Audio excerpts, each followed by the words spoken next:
Bonjour, je m'appelle Benoît de Maintenan, je suis père jésuite et aujourd'hui je vais vous proposer un autre regard sur le discernement.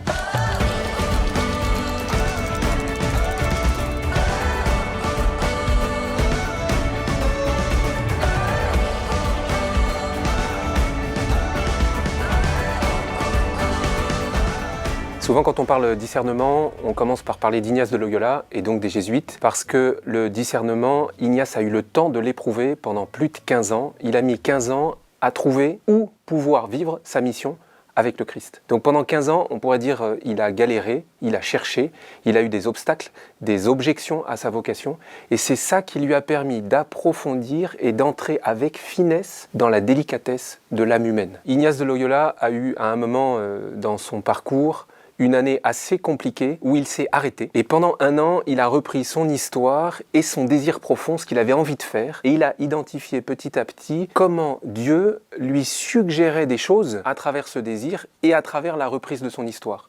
Pendant cette année compliquée, à Morez, en Espagne, il écrit les exercices spirituels. C'est-à-dire qu'il traduit pour un interlocuteur fictif à l'époque, il traduit une manière d'entrer avec lui dans son cheminement. Et en fait, dès qu'il sort de cette année-là, il va commencer à raconter à des amis ces exercices-là, à les donner, à les suggérer. Et en fait, ses amis ont fait des progrès hallucinants de connaissance d'eux-mêmes et de connaissance du désir de Dieu. Et donc, dans les années qui ont suivi, il a affiné ces exercices pour en faire un livret qui s'appelle le livret des exercices spirituels et qu'il a donné. C'est des exercices, si on peut dire des tips, qu'il a confiés à l'un ou l'autre pour qu'ils pratiquent chez lui ces exercices-là. Et en fait, ses camarades autour de lui, ses amis, ont fait des progrès immenses dans la connaissance de Dieu. Quand on veut discerner aujourd'hui, cette expérience fondatrice d'Ignace de Loyola, à travers les exercices spirituels, a été maintenue vivante dans ce qu'on appelle les centres spirituels ou les retraites selon les exercices de Saint Ignace. Et c'est un bien de toute l'Église, mais les jésuites en ont une certaine expertise.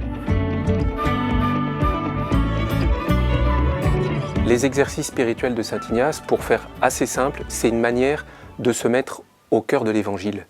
En fait, c'est une manière d'imaginer qu'on est placé juste à côté du Christ dans beaucoup de scènes bibliques, comme spectateur, qu'on se laisse, je pourrais dire, imprimer par les sentiments que la scène nous propose. C'est en fait une méthode très affective de proximité avec le Christ. On va être témoin d'un autre, Jésus-Christ, on va être témoin d'une foule, des Juifs, de Saint-Pierre, etc. Et en fait, notre affectivité va réagir devant ces scènes bibliques. Ah tiens, mais moi, j'aurais pas fait comme Saint-Pierre. Ah bah, pourquoi j'aurais pas fait comme Saint-Pierre?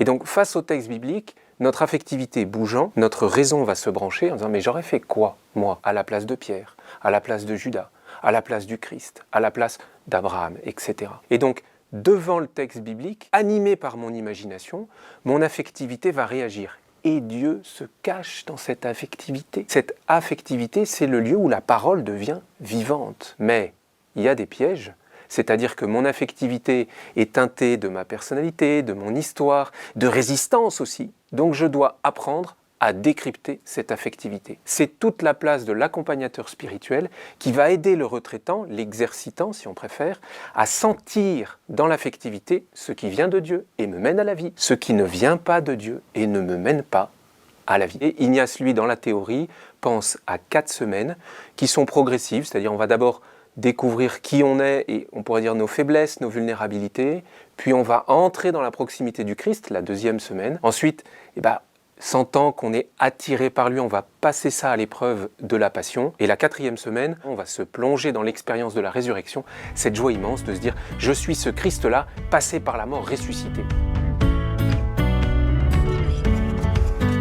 Quand j'étais petit, je n'étais pas très bon à l'école. Il y avait toujours cette question, qu'est-ce que tu vas faire plus tard? Et je répondais par un métier qui était autour de moi et qui me fascinait, celui de mon oncle, le frère de mon père, qui était officier de marine. Je recevais de sa part une carte postale, je suis en Irak, dans le golfe de Persique, en train, avec mon bateau, de veiller à la paix dans ce coin du monde-là. Moi, petit, je dis, quand je serai grand, je serai officier de marine. Alors, officier de marine, il faut avoir des yeux parfaits et être très bon en maths. J'ai des yeux qui sont très mauvais et j'étais nul en maths. Comment réconcilier ce projet officier de marine et ma vraie vie? Je ne l'ai jamais fait. J'ai toujours mis la chose en pause. Et j'ai jamais osé descendre dans les motivations profondes. Pourquoi je veux être officier de marine? Et en fait, ça, c'est la spiritualité ignatienne, c'est les exercices qui m'ont permis de me dire, mais vas-y, prends cet exemple, ce projet, officier de marine, et descends dedans. Ça veut dire quoi? Il m'a fallu grandir et du temps, et puis faire des études dans un domaine qui n'avait rien à voir pour me dire, mais en fait, officier de marine, c'est un homme qui travaille avec d'autres. C'est un homme qui est envoyé partout dans le monde pour la paix.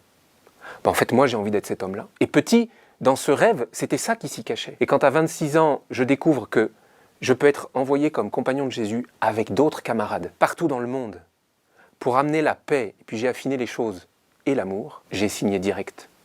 En fait, ce projet, officier de marine, qui n'était qu'un projet, qu'une image, qu'un rêve de gosse, on pourrait dire, quand j'ai eu l'audace de dire « je le garde » et je l'interprète, j'y ai découvert des choses phénoménales. Jamais j'aurais osé en faire un plein temps, jamais. Quand j'ai fait les exercices, que j'ai senti que c'était des lieux de vie, j'ai pu adhérer à ce goût-là et sentir l'audace du Christ qui me dit « si t'aimes ça, vas-y grand, fais-en un plein temps ». Ce « vas-y grand », c'est cette tendresse de Dieu qui dit « avance, tu peux vivre à fond ce que tu aimes dans l'existence. Parce que c'est là qu'est ton désir, c'est là qu'est ta vie, c'est là qu'il peut y avoir du fruit. » Et donc en quelques secondes, sentant cette expérience-là intense, j'en fais un plein temps, j'y vais, banco. Si les jésuites m'ont aidé à discerner ça, eh ben moi aussi je vais aider d'autres à discerner comment le Christ nous appelle à travers ce qui a bon goût dans l'existence. Donc je deviens jésuite et je propose les exercices, c'est clair, c'était évident. J'avais 26 ans. Discerner pour soi, discerner pour l'Église, discerner tout court, c'est se mettre à l'écoute de Dieu. Mais nous les humains, on est dans un monde partagé, un monde compliqué, où on sait qu'il y a et Dieu et notre péché ou la mort, la destruction. Discerner, c'est en fait faire le tri entre ce qui pousse à la vie, ce qui fait que moi ou l'Église ou mon collectif, on va aller vers plus de vie, et puis c'est repérer nos résistances, nos peurs, nos mollesses qui nous laissent dans l'endormissement. Donc à titre individuel, on va peser ça, mais à titre collectif, c'est la même chose. Comment on s'écoute les uns les autres, en régulant un temps de parole, en faisant attention pour que le groupe puisse aussi lui-même, petit à petit, sentir « Tiens, mais face à telle décision qu'on a à prendre, voilà où sont les élans. » Pour discerner, il est bon de descendre en soi. Descendre en soi, c'est se connaître. Se connaître, c'est en fait percevoir qui je suis. Pour percevoir, l'être humain, il a des sens, 5 sens. C'est toucher, sentir, goûter, voir. En fait, descendre en soi, c'est exercer mes sens vers la personne que je suis. Dans l'existence, qu'est-ce qui a bon goût? Dans ce que je vois, qu'est-ce qui me réjouit? Dans ce que j'entends, où je réagis? Dans ce qui fait ma vie, en fait, comment mes sens bougent? C'est-à-dire mon radar intérieur, ma personnalité, mon histoire, ce que je suis, comment ça réagit au Dieu qui est partout, à ce Dieu présent en toutes choses. Descendre en soi, c'est sentir ce que mon cœur vibre dans mon existence de tous les jours. Un exercice assez simple qui illustre ça, c'est ce qu'on appelle la relecture. Sur une journée, je vais regarder ce que j'ai vécu, objectivement, et ce que ça m'a fait. Pourquoi? Pour un troisième point, qu'est-ce que j'en fais aujourd'hui? La relecture, qu'est-ce que j'ai vécu aujourd'hui? Qu'est-ce que ça m'a fait? Et qu'est-ce que j'en fais pour demain?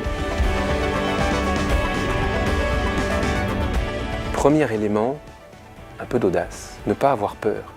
Nous sommes fils et filles de Dieu. Alors bien sûr qu'il y a des choses qu'on fait qui ne sont pas clean, on a tous des casseroles, on a tous des souffrances, des douleurs, mais si on descend comme fils et filles de Dieu, on va trouver la racine de ce qu'on est, on va trouver Dieu lui-même. Alors un peu d'audace, il faut oser descendre en soi. Souvent ça se manifeste par la peur du silence, je ne veux pas que ça se taise, je ne veux pas descendre là-dedans, je vais ressortir avec tout le bazar de mon existence, mais non, traversons ce bazar et on y découvrira combien Dieu déjà y a semé des merveilles. Premier élément, ne pas avoir peur de descendre. Deuxième élément, vous l'avez senti, induit, ne pas avoir peur du silence. Par exemple, descendre une station de métro plus tôt et marcher un peu. Descendre du bus ou prendre le bus plus loin ce soir pour laisser résonner ma journée. Ça peut être un contre-coup, ça peut être quelque chose d'heureux, mais je le laisse prendre de la place en moi, cette émotion, ce sentiment, pour qu'il puisse ensuite être interprété. Autre tips qu'on peut donner pour discerner, c'est être capable de se situer. C'est-à-dire que le bon marin, il connaît par cœur sa météo. Il sait très bien, il a le bulletin pas loin, il sait très bien interpréter quand le vent vient de là ou va ici, eh bien attention, je ne vais pas naviguer de la même manière. Nous, c'est pareil. Si je descends et que je suis de mauvaise humeur, attention, je vais tout voir négativement. Je ne vais voir en moi que ce qui ne va pas. Surtout ne pas descendre. Si par contre je suis dans un autre état que saint Ignace appelle la consolation, un état de connexion avec Dieu, alors quand je descends, j'ai le regard de Dieu. Je descends avec la lumière du Christ pour regarder en moi. Donc autre conseil pour discerner, quand je discerne, je suis attentif à la météo intérieure. Dans quel état je suis? Je suis consolé, je peux descendre et regarder, je peux décider, je peux peser les choses. Je suis désolé, je ne descends pas, je vais me coucher, je dors, ce n'est pas le moment de trancher. Discerner dans l'Église, c'est en fait être disciple du Christ. Le Christ est vivant, donc il est présent dans notre ordinaire et notre quotidien. Donc il nous appelle et nous lance des messages tout le temps. Discerner, c'est se mettre à l'écoute de ce Christ, c'est se mettre à l'écoute de l'Esprit Saint qui laisse des indices dans notre ordinaire. Ces indices, on a du mal à les voir. Donc discerner, c'est se laisser bousculer par un Christ ou un Esprit Saint qui nous disent « Hey, je t'attends là, il y a telle pauvreté, tel terrain, tel enjeu, telle audace. » Discerner, c'est saisir ce mouvement, cette mobilité, cette dynamique. Discerner, c'est être bousculé, sortir des ornières ou des chemins pour se dire « Le Christ, c'est là. La Galilée, elle est là. » On y va. En conclusion, peut-être pour essayer d'encourager, d'aller un peu plus loin. Parfois, j'entends cette objection de profs ou d'élèves qui me disent « Mais moi, j'ai pas de désir, j'ai pas de passion, j'ai rien, moi. Donc je vois pas pourquoi je vais discerner. C'est plat dans mon existence. Et j'en souffre. » Alors, j'aurais un encouragement, c'est de se dire « En fait, Dieu est présent. Il a créé ce monde. Il est là. C'est possible pour tout le monde de l'écouter. » Donc bien souvent, on peut trouver, ou dans son histoire, ou dans son présent, des moments où le Christ est là. Ayez cette audace d'aller le chercher et le débusquer, parce que lui, son travail, c'est de se laisser voir. Ça marche toujours.